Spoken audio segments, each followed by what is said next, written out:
India news पर आपका बहुत बहुत स्वागत है। आपके साथ मैं हूं राकेश पांडे। वक्त हो गया सुपरफास्ट 100 का। अगले 22 मिनट में नजर डालेंगे 100 बड़ी खबरों पर और मैं हूं मैत्रेय त्रिपाठी। खबरों की शुरुआत करते हैं।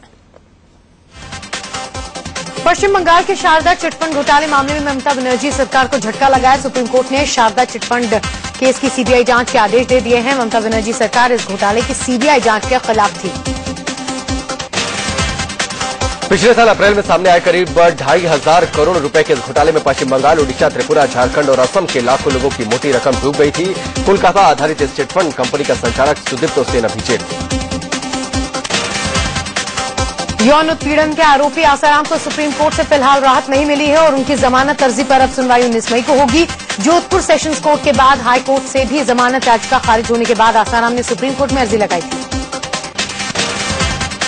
आसाराम ने जमानत याचिका के साथ साथ अपने ऊपर लगे पॉक्सो एक्ट को हटाने की भी अर्जी सुप्रीम कोर्ट में लगाई थी, लेकिन सुप्रीम कोर्ट में लड़की का स्कूल सर्टिफिकेट नहीं पेश किए जाने पर आसाराम के वकील को फटकार भी लगी। नरेंद्र मोदी के जवाब में आम आदमी पार्टी के वाराणसी से उम्मीदवार अरविंद केजरीवाल का आज रोड शो है। इस रोड शो में पार्टी के कई वरिष्ठ नेताओं के साथ साथ फिल्मी दुनिया के गुलपनाग, विशाल डडलानी और भगवंत मान भी मौजूद रहेंगे। आधिकारिक तौर पर दोपहर करीब 3 बजे केजरीवाल का रोड शो शुरू होगा, जो वाराणसी के लंका इलाके के मालवीय गेट से लोहरा ब्रिज चौक तक जाएगा। नामांकन के दिन भी केजरीवाल ने यहां रोड शो किया। भले ही कल गंगा घाट पर जाकर नरेंद्र मोदी गंगा आरती नहीं कर पाए हों, लेकिन उन्हें वाराणसी में चुनौती दे रहे अरविंद केजरीवाल पीछे नहीं रहे। कल शाम गंगा घाट जाकर उन्होंने गंगा आरती में हिस्सा लिया और पूजा अर्चना की। इससे पहले कल बीजेपी के पीएम कैंडिडेट और वाराणसी से उम्मीदवार नरेंद्र मोदी ने वाराणसी में मेगा शो किया। बीएचयू से सिगरा में बीजेपी दफ्तर में पहुंचे और यहां पर सांकेतिक तौर पर गंगा पूजन किया। साथ ही बीजेपी कार्यकर्ताओं से भी बात की। हालांकि नरेंद्र मोदी ने ट्वीट करके पहले ही गंगा आरती न कर पाने के लिए मां गंगा से माफी मांगी थी। उन्होंने लिखा कि लोगों को ये समझना चाहिए कि मां का प्यार राजनीति से ऊपर होता है। हालांकि मोदी के काफिले को रोड शो का नाम नहीं दिया गया था, लेकिन तामझाम कुछ वैसा ही था। मोदी की गाड़ी के पीछे मोदी समर्थकों का हुजूम था, तो सड़क किनारे भी बीजेपी कार्यकर्ता भारी तादाद में जमा थे। बीएचयू से मोदी का यह काफिला लंका, अस्सी, सोनारपुरा, मदरपुरा, गदौलिया, लक्सा होते हुए सिगरा पहुंचा। आलम यह था कि बीएचयू से सिगरा तक की 6 किलोमीटर की दूरी को तय करने में मोदी को 3.5 घंटे का वक्त लगा। मोदी के मेगा शो में कल मौसम ने भी खलल डाला। तेज आंधी और बारिश के चलते बिजली गुल हो गई, जिससे एक बार ही मोदी के काफिले में अफरा तफरी का माहौल बन गया। हालांकि सुरक्षा के कड़े इंतजाम के चलते हालात सामान्य बने रहे। इससे पहले कल शाम करीब 6 बजे मोदी का काफिला बीएचयू गेट से निकला तो पूरा शहर मानो थम गया। सड़कों पर बीजेपी कार्यकर्ताओं का सैलाब उमड़ पड़ा। मोदी के साथ अरुण जेटली, अनंत कुमार, विजय गोयल, अमित शाह सहित बीजेपी के कई बड़े नेता थे। कल मोदी के काफिले में एक सांड के घुसने से भगदड़ भी मच गई थी, जिसके बाद लोग इधर उधर भागने लगे। कुछ लोग डर की वजह से नीचे भी गिर गए। करीब 10 मिनट तक वहां दहशत का माहौल बना रहा। कल बनारस से सटे रोहनिया की रैली में मोदी ने चुनाव आयोग को निशाने पर लिया था। मोदी ने कहा कि जो लोग मोदी से परेशान हैं, उन्हें ऐसा चक्कर चलाया कि चुनाव आयोग ने रैली की इजाजत ही नहीं दी। जो लोग बड़े परेशान हैं मोदी, उन्होंने ऐसा चक्कर चलाया, ऐसा मैच फिक्सिंग किया कि इलेक्शन कमीशन ने मोदी को काशी में सभा करने से रोक लिया। मोदी ने सवाल उठाया कि जब रोहनिया में सुरक्षा को कोई खतरा नहीं, तो फिर 12 किलोमीटर दूर वाराणसी के बेनियाबाग में खतरा कैसे पैदा हो गया। इससे पहले कल आजमगढ़ की रैली में भी मोदी ने कहा कि आयोग पक्षपातपूर्ण काम कर रहा है। मैं बहुत जिम्मेवारी के साथ भारत के इलेक्शन कमीशन पर पक्षपात का आरोप लगा रहा हूं। इलेक्शन कमीशन निष्पक्ष नहीं है। मुख्य चुनाव आयुक्त बीएस संपत ने वाराणसी विवाद पर कहा है कि जिस तरह की बयानबाजी चुनाव आयोग को लेकर की जा रही है, वो सही नहीं है। कुछ राजनीतिक दल प्रत्यक्ष और अप्रत्यक्ष रूप से आयोग पर ऐसे आरोप लगा रहे हैं कि हमने चुनाव में पक्षपात किया, जबकि इसमें कोई सच्चाई नहीं। मुख्य चुनाव आयुक्त ने कहा कि चुनाव आयोग की भूमिका पर कई वरिष्ठ नेताओं ने सवाल उठाए हैं। आयोग ने आरोपों का संज्ञान लिया है। उन्होंने कहा कि वाराणसी में आयोग ने जो भी फैसला किया वो डीएम की रिपोर्ट के आधार पर लिया, हम उसे नजरअंदाज नहीं कर सकते थे। वाराणसी के रोहनिया में भाषण से पहले नरेंद्र मोदी ने स्वतंत्रता सेनानी कर्नल निजामुद्दीन के पैर छूकर आशीर्वाद भी दिया। आजाद हिंद फौज में रहे कर्नल निजामुद्दीन को मंच पर भी बिठाया गया।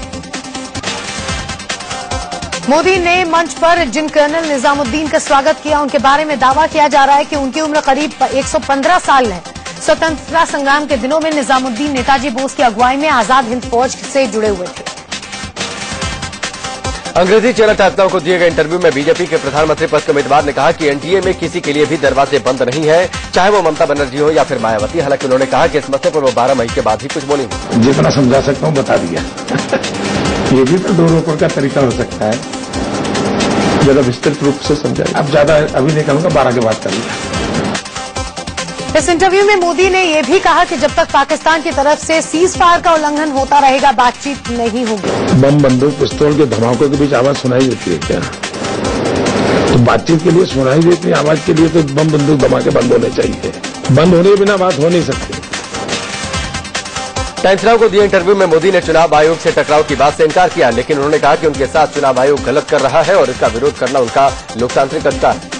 जब हमारे रास्ते बंद हो जाते हैं तो लोकतंत्र में हमें संवैधानिक, वो भी संविधान की मर्यादा में अपनी बात बताने का, प्रोटेस्ट करने का हक बनता है और हम उसके बाहर कभी जाएंगे नहीं, कभी नहीं जाएंगे। अभी इलेक्शन कमीशन को तय करना है कि हमें इतना परेशान क्यों किया जा रहा है। मोदी ने इस इंटरव्यू में कहा कि प्रियंका गांधी ने जिस तरह से नीच शब्द का इस्तेमाल किया है, उसका गुजराती में मतलब नीच जाति से ही है। But do you believe that Priyanka Gandhi was making a reference to your caste? क्या आपको लगता है उस कास्ट के बारे में बात कर रही है? मैं तो गुजराती भाषा में पढ़ा लिखा हूँ। जो अर्थ गुजराती में मैं समझता हूँ वो यही है जिसका मैंने जवाब दिया है। बीजेपी के पीएम कैंडिडेट नरेंद्र मोदी पर कांग्रेस ने बड़ा अटैक किया है। कांग्रेस ने खुलासा करते हुए कहा कि मोदी पिछड़ी जाति में नहीं आते। कांग्रेस ने सबूत के साथ कहा है कि मोदी फर्जी ओबीसी है। कांग्रेस नेता शक्ति सिंह गोहिल ने दावा किया है कि मोदी पिछड़ी जाति के हैं ही नहीं, वो मोदघाची जाति के हैं जो वैश्य होता है। इतना ही नहीं, उन्होंने कहा कि मोदी ने 2002 में सीएम बनने के बाद अवैध तरीके से मोदघाची जाति को ओबीसी में शामिल कराया। पश्चिम बंगाल की मुख्यमंत्री ममता बनर्जी ने एक बार फिर से नरेंद्र मोदी पर हमला बोला है। ममता ने इस बार नरेंद्र मोदी को दंगा बाबू का नाम दे दिया। दंगा बाबू, इतना गुस्सा क्यों? दंगा बाबू का बहुत गुस्सा होता है। प्रधानमंत्री बनेगा, प्रधानमंत्री, बच्चा का जन्म नहीं हुआ, शादी का दिन तय हो गया। ममता बनर्जी ने बीजेपी पर कई गंभीर आरोप लगाए। ममता ने एक डॉक्यूमेंट दिखाते हुए कहा कि मोदी प्राइम मिनिस्टर फंड के नाम पर बीजेपी मार्केट से पैसा उठा रही है, यह गलत है और इलेक्शन कमीशन से इसकी शिकायत की जाएगी। कुशीनगर की रैली में सोनिया गांधी ने मोदी को आड़े हाथों लिया। उन्होंने कहा कि राजीव गांधी की शहादत के 23 साल बाद मोदी ने उनकी निंदा कर ओछी हरकत की। श्री नरेंद्र मोदी ने अपने राजनीतिक स्वार्थ को साधने के लिए राजीव जी की शहादत के 23 साल बाद जिस तरह निंदा की, उसे ओछा नहीं कहें तो क्या कहें। सोनिया ने नरेंद्र मोदी पर एक के बाद एक कई हमले किए। सोनिया ने कहा कि नीच सोच रखने वाला शख्स देश कैसे चलाएगा। इस महान देश की संस्कृति, मर्यादा और उदारता की परंपरा का जरूर ध्यान रखना चाहिए। ऐसा नीच सोच और बातें उन्हें और देश की राजनीति को शोभा नहीं देती। कांग्रेस अध्यक्ष सोनिया गांधी ने पूर्व प्रधानमंत्री अटल बिहारी वाजपेयी की तारीफ की। यूपी के कुशीनगर की रैली में सोनिया ने कहा कि बीजेपी के एक वाजपेयी जी हुए जो गरिमा का ख्याल रखते थे, लेकिन नरेंद्र मोदी ऐसे नहीं। एसपी नेता और यूपी सरकार में कैबिनेट मंत्री आजम खान ने मोदी को देश के लिए खतरा बताया। आजम खान ने कहा कि इस खतरे के लिए मीडिया जिम्मेदार है, क्योंकि उसने ही मोदी को बनाया है। नरेंद्र मोदी भारतीय जनता पार्टी और आरएसएस के हाथों में इतने बुरी तरह से बिक गया कि पूरे देश का भविष्य दांव पर लग गया है। तो इसमें एक व्यक्ति नहीं, उस व्यक्ति को यहां तक लाने में जितना आपका रोल है, किसी का नहीं, पूरे देश का। आजम खान ने मोदी पर तीखा हमला बोलते हुए कहा कि वो आग लगाने का काम करते हैं और हम पानी डालकर उसे बुझाने का काम करते हैं। हमारा काम तो आग पर पानी डालना है, उसी कोशिश में लगे हैं। वो आग लगाएं, हम पानी डालें। मुजफ्फरनगर में भी उन्होंने बहुत आग लगाई। इंडिया न्यूज से बात करते हुए आजम खान ने कहा कि बीजेपी के पीएम उम्मीदवार नरेंद्र मोदी की भाषा असभ्य है और एक पीएम उम्मीदवार की जुबान कतई ऐसी नहीं होनी चाहिए। समाजवादी पार्टी के नेता आजम खान ने मोदी के साथ साथ चुनाव आयोग पर भी निशाना साधा। आजम ने कहा कि आयोग बीजेपी को फायदा पहुंचा रहा है। आजम ने चुनाव आयोग पर हमला करते हुए कहा कि आयोग ने उनकी जुबान ही काट दी है। आजम ने कहा कि उन्होंने तो बस करगिल की पहाड़ियों पर शहीदों का जिक्र किया था। आजम ने आयोग पर हमला तेज करते हुए इंडिया न्यूज से कहा कि वो खुद को सुप्रीम कोर्ट से ऊपर समझता है। आजम ने कहा कि जिसकी भी सरकार बने उसे इस मामले पर गौर करने की जरूरत है। बीजेपी के प्रधानमंत्री पद के उम्मीदवार नरेंद्र मोदी आज बिहार और यूपी के चुनावी दौरे पर हैं। बिहार के चंपारण, गोपालगंज और सिवान में उनकी जनसभाएं हैं, तो वहीं यूपी के गाजीपुर और मिर्जापुर में भी वो रैली को संबोधित करेंगे। कांग्रेस अध्यक्ष सोनिया गांधी भी आज यूपी और बिहार के चुनावी दौरे पर है। यूपी के महाराजगंज में जनसभा करने के बाद वो बिहार के बगहा में चुनावी रैली को संबोधित करेंगे। कांग्रेस उपाध्यक्ष राहुल गांधी की आज यूपी में चुनावी सभाएं हैं। राहुल बड़हलगंज में जनसभा करने के बाद सिद्धार्थनगर के बांसी में रैली को संबोधित करेंगे। बीजेपी के राष्ट्रीय अध्यक्ष राजनाथ सिंह भी आज यूपी में धुआंधार रैलियां कर रहे हैं। महाराजगंज, कुशीनगर, बांसगांव के बाद सलेमपुर और चंदौली में भी जनसभा करेंगे। पूर्व केंद्रीय मंत्री विनोद शर्मा आज भिवानी जिले के दौरे पर हैं। भिवानी की 3 जगहों पर लोक सेवा पंचायत के दफ्तरों का उन्हें उद्घाटन करना है। सब्जी मंडी में दफ्तर का उद्घाटन करने के बाद तो शाम और भवानी खेड़ा में भी वो ऑफिस का उद्घाटन करेंगे।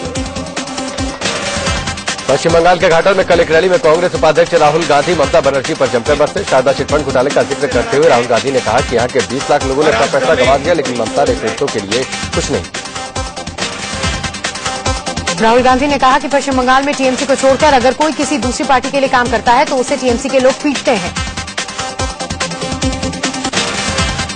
अमेठी से चुनाव लड़ रहे कांग्रेस उपाध्यक्ष राहुल गांधी मुश्किल में फंसते दिख रहे हैं। बुधवार को मतदान के दौरान ऐसी तस्वीरें सामने आई जिसमें राहुल एक पोलिंग बूथ के अंदर ईवीएम के इर्द गिर्द घूमते दिखाई दिए।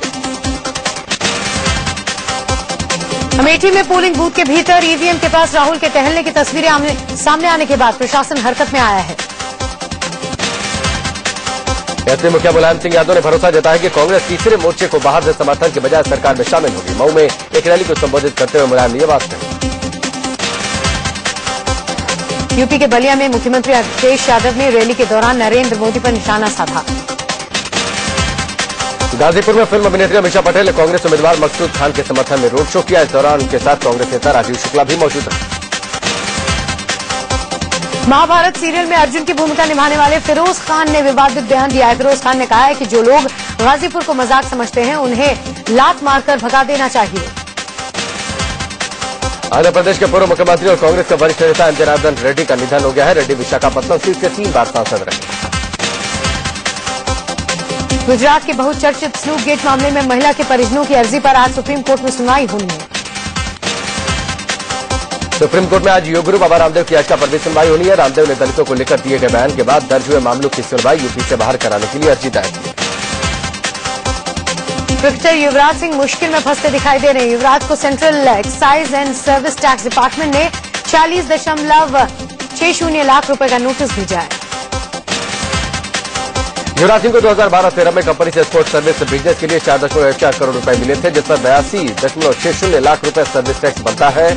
इसमें से 36 लाख युवराज ने जमा किए थे, लेकिन 46,60,000 बकाया है। ये रकम जमा करने के लिए उन्हें 1 महीने का वक्त दिया।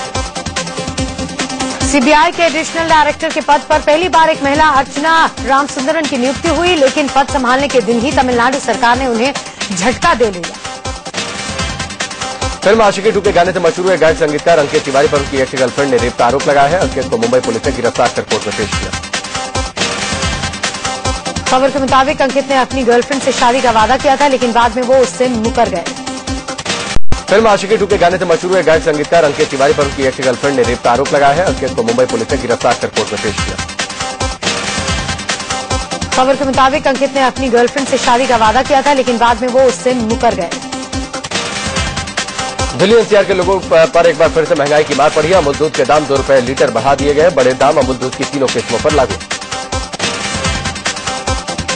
अमूल डायमंड दूध 48 रुपए प्रति लीटर से बढ़कर 50 रुपए प्रति लीटर हो गया है। वहीं अब 46 रुपए लीटर मिलने वाला अमूल गोल्ड अब 48 में मिलेगा, जबकि अमूल ताजा यानी टोन दूध 36 के बजाय 38 में मिलेगा। दिल्ली एनसीआर से कुछ देर पहले ही अमूल ने गुजरात में दूध के दाम बढ़ाए थे। गुजरात में भी दूध की सभी किस्मों में 2 रुपए लीटर की बढ़ोतरी की गई थी। अमूल के बाद दूसरी कंपनियां भी दूध के दाम बढ़ा सकती हैं। यूपी के महाराजगंज में एक यात्री जीप के तेज रफ्तार ट्रेन की चपेट में आने से 13 लोगों की मौत हो गई, जबकि 3 लोग जख्मी हैं।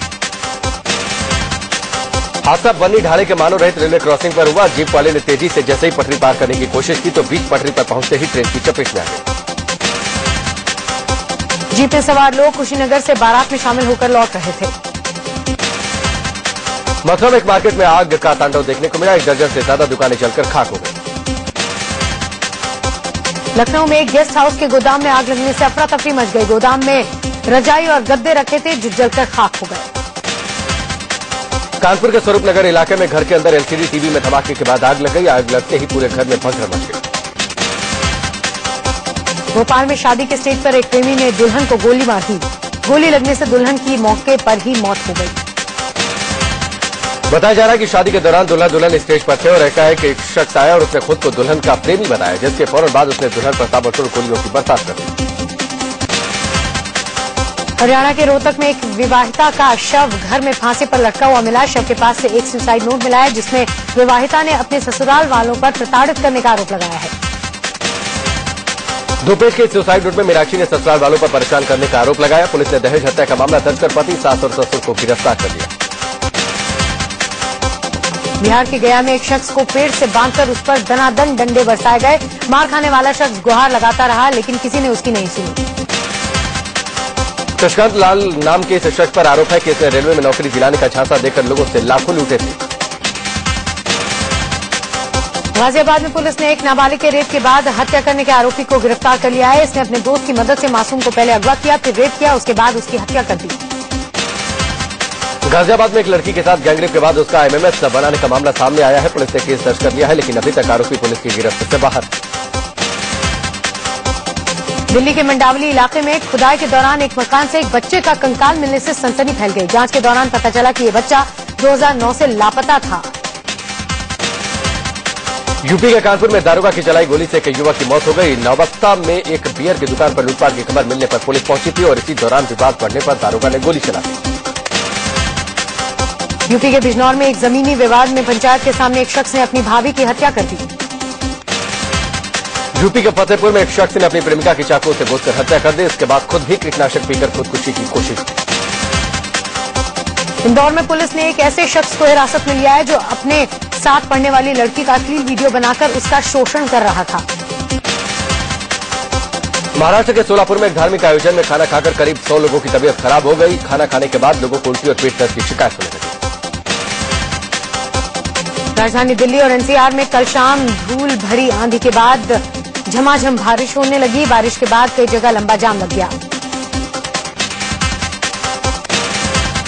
फरीदाबाद में भी मौसम का मिजाज बदला बदला नजर आया। धूल भरी आंधी के बाद हुई बारिश से पारा थोड़ा सा गिरा और भीषण गर्मी से जूझ रहे लोगों ने राहत की सांस ली। आईपीएल में आज एक ही मैच है। ये मैच रॉयल चैलेंजर्स बेंगलुरु और किंग्स 11 पंजाब के बीच होगा। कल आईपीएल में हुए मैच में सनराइजर्स हैदराबाद ने राजस्थान रॉयल्स को 32 रन से मात दे दी। हैदराबाद की जीत के हीरो रहे भुवनेश्वर कुमार। मुंबई इंडियंस के अनुभवी तेज गेंदबाज जहीर खान चोट की वजह से आईपीएल 7 से बाहर हो गए हैं। मुंबई इंडियंस के पोलार्ड और रॉयल चैलेंजर्स बेंगलोर के स्टार्क पर जुर्माना लगाया गया है। पोलार्ड पर मैच फीस का 75% और स्टार्क पर 50% जुर्माना लगा। रॉयल चैलेंजर्स बेंगलुरु के कप्तान विराट कोहली और मुंबई इंडियंस के कप्तान रोहित शर्मा पर धीमी ओवर गति के लिए जुर्माना लगा है।